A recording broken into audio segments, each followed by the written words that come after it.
Good evening. Okay, well, just a few more thoughts.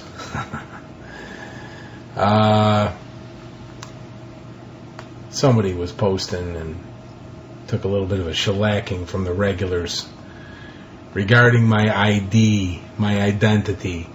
Just gotta say this. For those of you who don't know who I am, it's probably a blessing. If you did, you'd probably run far away and not listen to a word of these narratives. But anyways, I'll just say this: I'm a bottom feeder guy. I came up from the bottom, and started in working for other guys at other shops, and just kept grinding away. Eventually got to run my own little shop out of my house, and just kept building it, and built it, and just went on this mad dash and decided to have no life and try and build a quote-unquote big studio. And I ended up building a pretty big fucking studio. At the end of the day, had some help, had some folks who were with me. I originally had 3 partners, and one of them was my ex-wife. So you can probably imagine how that ended. But anyways, but now there's no more partners. There's me and a bunch of silly freaks, a lot of whom have been with me for years.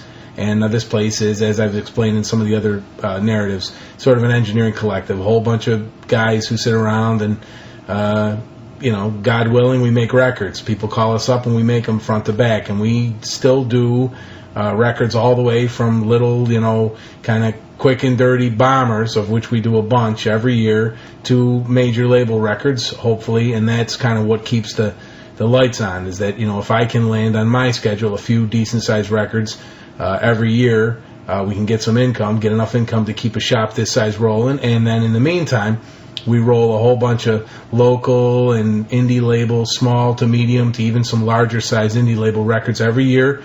We try and adjust the schedules around and make it fair for everybody, and spread the work around amongst the staff and make it go. The place is really driven by only 2 concepts. Number 1, where everybody who's here wants to be here, and we want to make records, and that's why we're doing this, because we sure as fuck ain't making money, and not money we can spend. And number 2, in furtherance of those concepts, we just want to keep the fucking lights on. So if there's a budget on a record, we'll use it. If there's no budget on a record, we'll fucking make it anyways. We'll figure out how to do it somehow. And but the beauty of the thing is that out of this shop, and I'm talking out of my ass because I don't really know. I'd have to look, but I think probably somewhere between 35 and 40 releases per year, and most of the majority of them probably being full lengths, and then a bunch of EPs. I think if we counted the EPs, we'd probably be more up in the 50 range. But in any case, the moral of the story is, I think, and this is really, I think, maybe where I can start this week on what's important, and what I think is important in doing this and attempting to do this, is, when you think about what really would make a shop viable, what would give it longevity, what would give you the ability to be able to survive, and all the different, technological tomfoolery changes, all the different changes in the music business,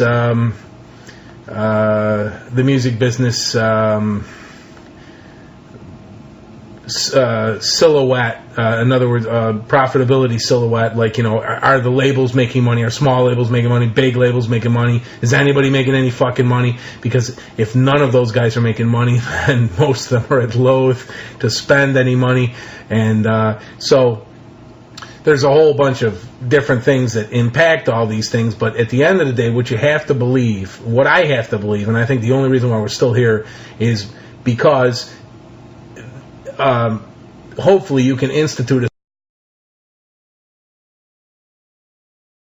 system which cleans itself. If you're going to run a shop like this, even if it's a one-room, one-man shop, or if you're going to run a multi-room, bunch of guys shop like we do here, the idea is that, where you're going to get some client loyalty, where you're going to get repeat business, where you're going to get referrals, where all that stuff is going to happen is works on kind of maybe a three-headed monster. And one head of the monster, and I'm just making this up as I'm going along, but I'd say one head of the monster is, and the biggest head of the monster really at the end of the day, is the experience that kids have when they're making a record with you. Do they think that you created an environment in which you were able to coerce a command performance out of them inside of a given time frame for a given budget, right? And it's going to be like first, like, we paid, Slipperman in his house of Slipperian sound that chop a fools X amount of dollars, whether it's $3,000 or $300,000, and we went in there and, did those guys help us make a good record? I mean, in terms of, did we have a good experience while we're in there? Did we learn? Did we grow as a band? Did we get our shit recorded in a fashion that, made us get excited about recording? Were they able to coerce command performances out of us inside of this crucible of recording, this recording environment that they call their studio, okay? That's probably going to be first and foremost, because that's the one that's going to kind of have the long-term resonance in terms of building client loyalty. You would like to believe that the second head of the monster would be, what does the stuff sound like? Because obviously if the band comes in, they have a great time and they enjoy the experience immensely, but when they get out of here and they get the crap pressed, everybody says the recording sounds like cock and balls, then you got a problem. In other words, it's kind of one of those situations where we had a great time skiing. How come we all look like shit in the photos? And you kind of don't want that. It's not going to be good either.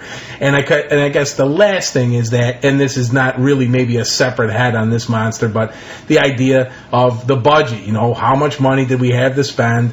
Were we able to get in there and get done what we wanted to get done inside of the given time frame for the given budget? Was it a fair exchange? So those might be, off the top of my head, the three heads on the monster that would conceivably greatly impact whether or not you're able to get going, develop a decent, street cred, rep, whatever the fuck it is that you want to call it, that would hopefully foster some kind of, long-term client loyalty. And long-term client loyalty, in my estimation, is everything. I mean, as far, well, let's put it this way. It's everything in terms of being able to do this and continue to do this. If we think about, if I start to think about it from a mission standpoint, what's everything for me has not very little to do with the technology employed or any of that tomfoolery. It has to do with the manpower. It has to do with, are we able to, find folks, for me, from an engineering standpoint, am I able to find folks, kids who are willing to come in here, who want to be audio engineers, and are we able to develop a love of the craft in them, give them the skills that will allow them to practice the craft and call themselves professionals, and hopefully get to the point where other folks will concur with that assessment. We'll say, yeah, we went to the Slipperian House of Sound, and when we were there, we worked with Joe X, and he's a great guy. We had a blast, and our record came out okay. And so kind of turns into so theoretically everybody wins scenario.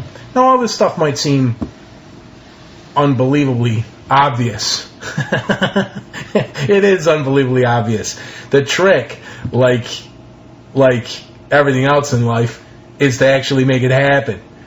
And it's a funny thing, because I had one narrative a while back in which I was whinging on endlessly about folks, saying, wow, this record sounds like, hell, and that record sounds great, and, so-and-so blocked the kick on this, that, and the other thing, and my big thing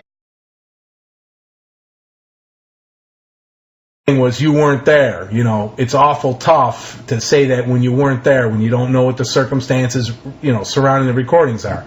In furtherance of that same type of concept, it always cracks me up when you have a situation where, you get on, say, one of these, internet not chat room things, but, the, what do you call them, the forums or post message board things or whatever, like we're on here, and folks are saying, well, listen to my mix against the mix of, the, Joe Blotz from the Slipperman House of Sound.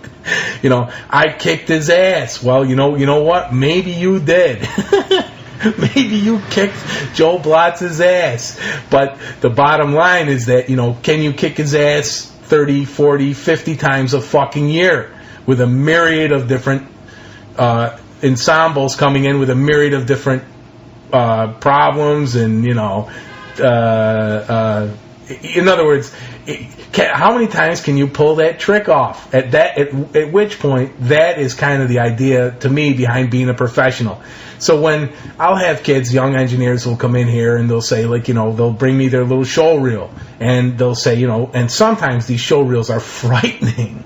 I mean, sometimes, you got a situation where lots of times it's their band, and they'll say, well, listen to my song, and they'll play this really pretty amazingly polished and perfected thing, and you'll say, dude, this is great work. I mean, you did a great job.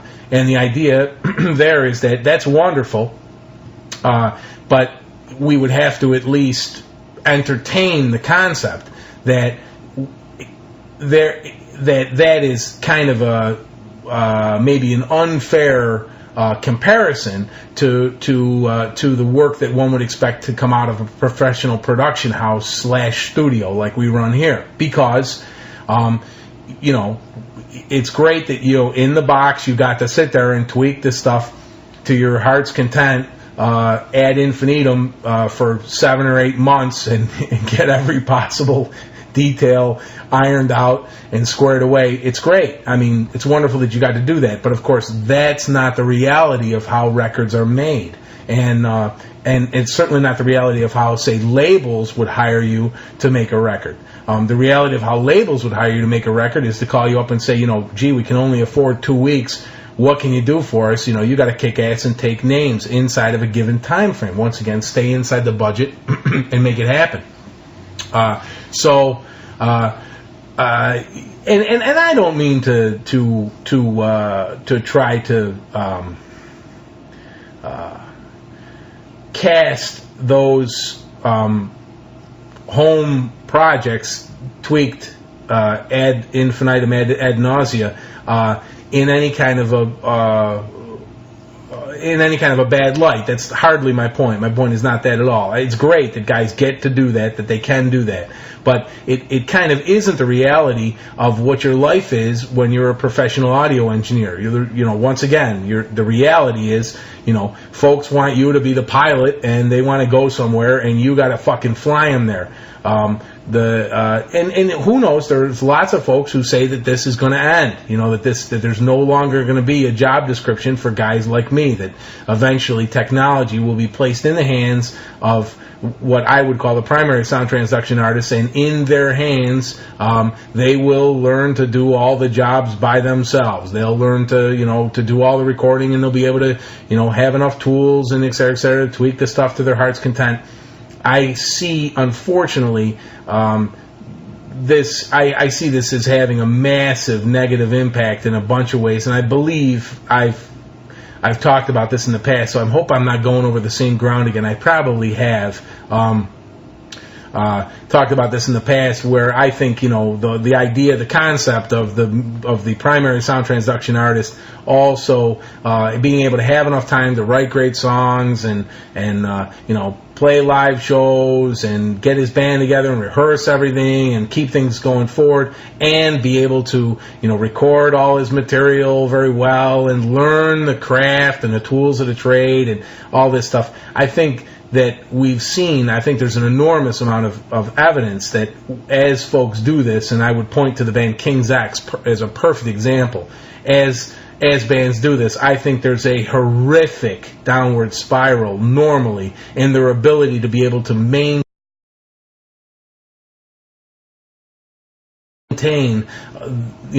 really kind of the level of creativity and by proxy credibility that they attain when they don't have to do anything but be a fucking rock and roll band and get together and just rehearse and make their shit happen and then go to some pros to make a record. And but once again, I mean, maybe all this stuff is it certainly does appear to be in a state of flux, and who knows, maybe that's the way it's all going. But I have a feeling that that's not really the case, and I know I've talked about this before, and that's because I really genuinely believe that secondary sound transduction art is a life pursuit, and you got to just you have to throw yourself into it massively. And I mean, I'm 43 years of age, and I've been doing this for a couple of decades, and every day I just find out how I know nothing. I mean, I get my ass handed to me on a platter 60 ways to Sunday, and it goes on and on and on and on and on. And, and no matter what I come up with, no matter what the fuck I record, I can't listen to it in a couple of weeks. It's a blocked kick. It's hated. It's where I was, and it looks miserable to me from my new vantage point. And, once I think I'm going over the same ground here, so please, I apologize for that. I've never had the nerve to listen to these miserable narratives after I've done them, and so if I start to get somewhat redundant, please humor me. But I guess my point is that that I'm belaboredly coming to is that it's a life pursuit, and you get in and you just keep swinging. You try and find the joy in it, in doing it, and you try and keep growing. And I am personally tremendously encouraged by the fact that, that I suck on a daily basis, and I continue to suck. And my assessment every ensuing week or month or whatever is I look back on the work and say, yeah, this is worth doing because you decidedly sucked when you did that, and hopefully you're getting better at this crap.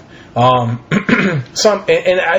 it's just semantics, maybe it's just a mindset or something, but to me, it's a great thing. It's where my urge to continue doing this, to continue doing secondary sound transduction,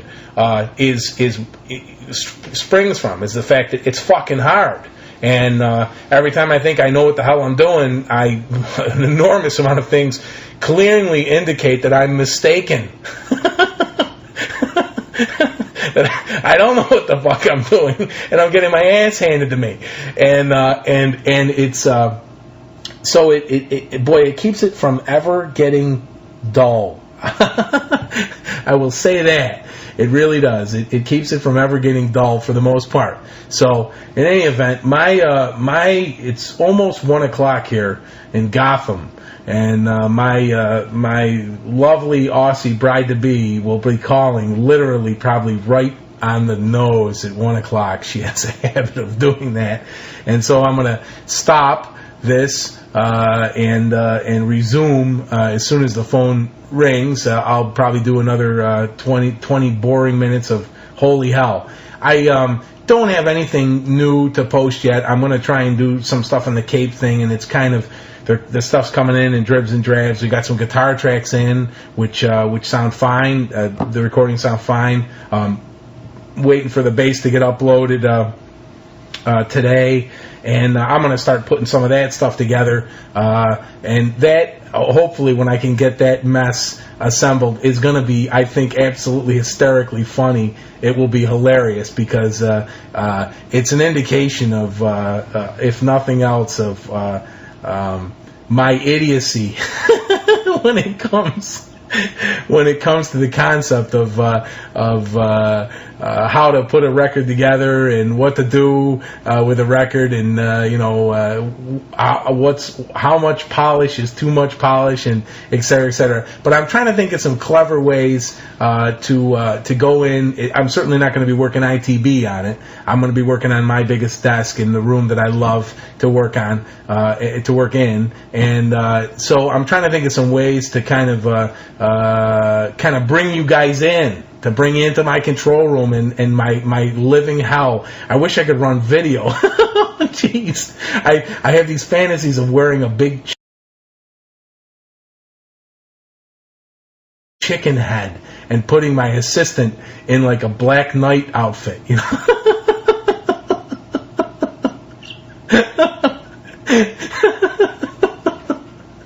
Which would just be genius. Oh, it'd be the best.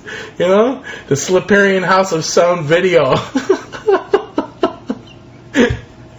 It's funny because at some point we had somebody here who was submitting to those, like, you know, to Mix or EQ or one of those ones, and they are always looking for session photos and blah, blah, blah, and we actually took this hilarious picture with a similar thing like that, with somebody wearing, like, you know, a hockey, somebody was wearing a World War I leather aviator helmet with light bulbs sticking out of the side of it, and Mickey Mouse glasses, and I had a giant, I had a Big Bird head on, and we submitted the photo. They didn't print it. I don't know what the fucking problem is, but anyways, nobody's got a sense of humor over there. I don't know what the deal is. But hey, it was an actual photo from an actual session. All right. In any event, I'm sure the phone's going to ring, so I'm going to knock off right now, and I'll chip this guy together in just a minute. All right. Be right back. Okay, I'm back. As brutally insentient as I was when I left. None wiser. All right, so let's see. Yeah, I was on my Black Knight, or not Black Knight, but Mickey Mouse sunglasses, Big Bird story. Yeah. Anyways, okay. So some additional thoughts here.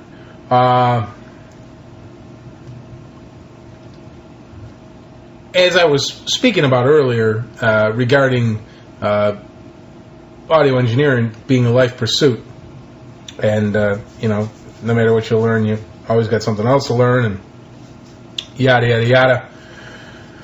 My usual insentient mantra. In any case, it's really funny.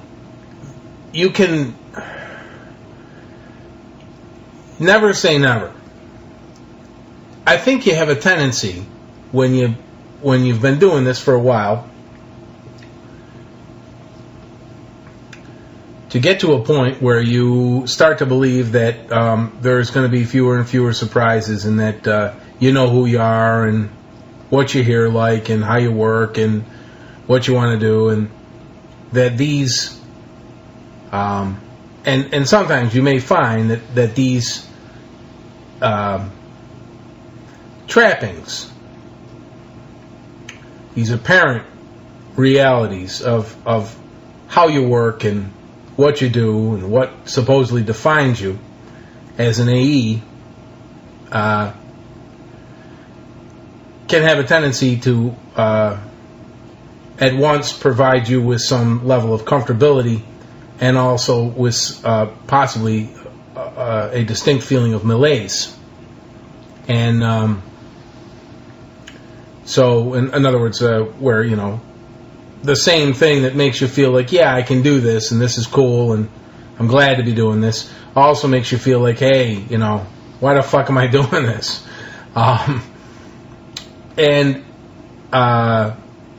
in other words, where you're not feeling enough of a challenge, or you think that you've fallen into sort of a rut or a groove, that even, as I said, the normal stuff that shakes you around, and there's plenty of shit that shakes me around every single day and lets me know how little I know, as I indicated, still doesn't kind of seem to impact the overall way that you dig the trench when you work. And it's so funny because I had the pleasure, as I was speaking about in one of these narratives earlier, one of the earlier narratives, I've had the pleasure of working with a fella, with a record producer who I'd never worked with before, for 7 weeks on a record, and I'm sure some of you guys are falling down laughing, saying, what the fuck can you do for 7 weeks and mix? Well, believe me, it can be done. The wisdom of doing it is another story, but in this case, actually, it was an unbelievably rewarding and liberating experience. It was one of the best growing experiences that I've had in a long time. It was really a remarkable experience. I got to work with a guy who just really was a real eye-opener. He had a tremendous amount of width and breadth of experience. Worked with a lot of different people, and just really a very illuminating experience. Really kind of had to step up my game every day and really just kind of play at the very edge of my ability every day. And not in a combative environment at all. This guy's very laid back, but there's if you've ever been in a situation where you work with somebody who really has been around and has worked with some fairly hot shit guys, et cetera, there's always that kind of invisible but omnipresent expectation of excellence that sort of waits behind the curtains, It sounds like something out of Hamlet. But anyways, so it was really amazing experience. Had a lot of changes. One of my biggest problems in the past, and who cares about my problems, but just I think a big problem for a lot of mix AEs, even guys who've been around and done a lot of records, is the ability to find and focus, attain and maintain the big picture in your mixes. It's so tempting to get drawn into the devil in the details. And I was speaking to another wonderful mix AE who's an older dude who's been around, I met on this same web board on the old PSW Rec Pit, and we've become pals. And I talked to him, and he's quite a distance away from me, but this is a fellow who's worked on a ton of stuff, and it's always wonderfully illuminating to speak to him because he has these great insights from just being just having been around and worked on a ton of great records and yada yada yada. In any case, I was talking to him and I was describing this same experience that I'm attempting rather laboriously and horribly and tangentially as usual to describe to you guys about working with this producer. And I told him what a great experience it was and what a learning experience. And I said, my biggest problem is now and always has been the big picture. I'm so tempted to get into the devil in the details. And he said, and it was a very interesting point and the one that I had never thought of.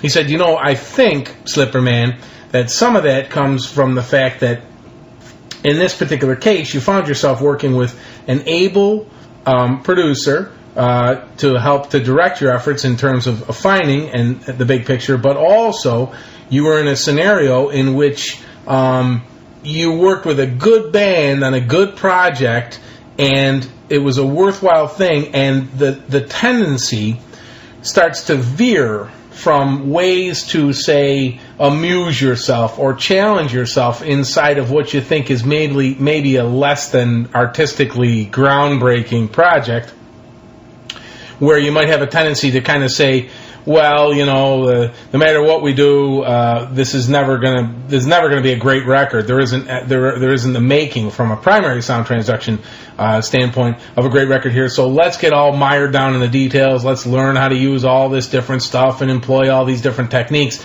Let us amuse ourselves so that we can continue to kind of justify the expenditure of our mortality in furtherance of audio engineering, because we certainly don't be appearing to work in furtherance of art.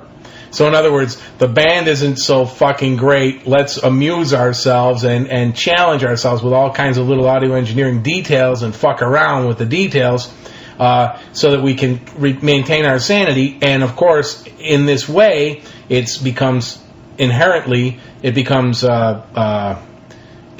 very easy for us to be able to miss the big picture, which really does kind of a double disservice, right? Then you're in a scenario in which the band and the record isn't that great, but the least you can do for the guys is kind of grab the big picture and overall just kind of make it work in as I always whinge on and on about in furtherance of the big picture of focusing on the songs and whatnot. But the bottom line is like I said, you sometimes when you're not enjoying yourself too much and you don't think it's that great, you have a tendency to go in exactly the opposite direction, which kind of does everybody a disservice. You look like an idiot, you don't put the record together properly, and you end up, expending a lot of energy on all these kind of low mileage, low yield scenarios in which, you figure out the perfect new, inverse sinusoidal summator de-esser. And you perfectly remove every S from the record. Meanwhile, it sounds like shit. But in any case, so his point was, I would say, I really got to focus on stuff, and and I think, I was proud of the record, the way it came out, and I really felt like I was that working with this producer had provided me with some big picture focus. And he said, well, once again, you got to kind of just look at the sweeping scale of things and say to yourself, this may be due to the fact that you work with a new guy and he was really able to show you some stuff and have you work at the top of your game. And it also may be that you just also happen to be at the same time working on a really worthwhile project, and that has as much to do with, or maybe even more to do with the fact that you found this whole thing worthwhile than any particular new methodologies or modus operandi that you might have developed or employed in the making of the record. So it's a funny thing. It's kind of an interesting thing. But I will tell you this: it's so funny when you think about getting your mind around sounds and what do you sound like and how do you hear as an AE, as a secondary sound transduction artist. And I know I've said before in one of these narratives, I said, people hire me, and conceivably any of you folks, anybody who does what we do, hire us because of how we hear, and that's how it should be. And they either like how we hear or they don't like how we hear, and if they don't like how we hear, they should go to somebody that they do like how they hear. And I have a tendency to issue all these various glib disclaimers and assessments, and of course I usually live to have them come back and bite me in the ass, but in any event, I think there's at least a grain of truth in those assessments. But what do you do when your sound changes? And can your sound change? Can the way you hear change? I mean, can it change in some fairly dramatic fashion in a short period of time? And it's really funny, because I'll say this, man, never say never. In a couple of months' time, I got to a place in which I started to acquire a very different agenda regarding what I liked, what I wanted to use, what was important to me, that hopefully, I'd love to believe, I'm not certain if this is exactly true, but I'd love to believe, was driven by the need of the material that I was working in light of the concept of attempting to focus on the big picture, on really making it happen. And so it's very interesting, because if you ever go through something like this, these seemingly cathartic, or I don't know, I'm using the wrong terminology, but whatever, it gets really bizarre, because then you have a situation in which, you start to look back on the body of work that you've done for, say, maybe like the last 5 years, and it all sounds horribly wrong. It doesn't just sound like you don't hear like that, like you're getting, as I was remarking earlier, where you think, I'm getting better and I can't even listen to that. It sounds like, what the fuck was I thinking for the last half decade? So, in the afterglow of this wonderful experience, I'm starting to wonder what would be a better fate for me. For me to have this continue and view it as the great enlightenment, in which I can change my usual level of shittiness to a somewhat subdued level of shittiness, or hopefully, or maybe I should say, well, hopefully it'll pass, and and I'll boomerang back to what I was doing before. But it's really funny, because there's been a bunch of things, without getting into any specifics, that have always kind of landed very high on my agenda in terms of instrument sounds and kind of the idea of fidelity in mixes, and a bunch of other stuff that have always really been at the kind of the core of my philosophies and the way I work, I guess my methodologies, and also just kind of my agenda, what my agenda is when I go into a mix. And some of those things really took a huge shellacking, and I had to really reconsider them to fulfill the needs of this particular production client.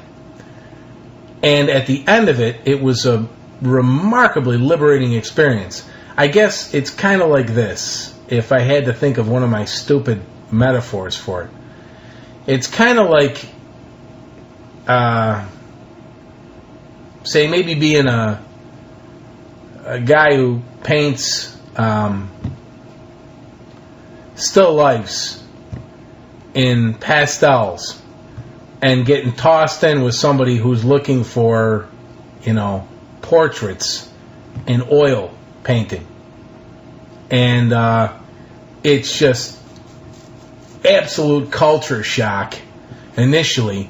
And then, so it's sort of like, you go back and you put up, the guy disappears, and good riddance to bad rubbish. Of course, I'm not thinking that at all. But the bottom line is, he disappears, and the next client comes in, and you would imagine you'd go right back to your still life pastel ways, and all of a sudden you find yourself wildly whipping out all kinds of oil paint and moving in a very different direction.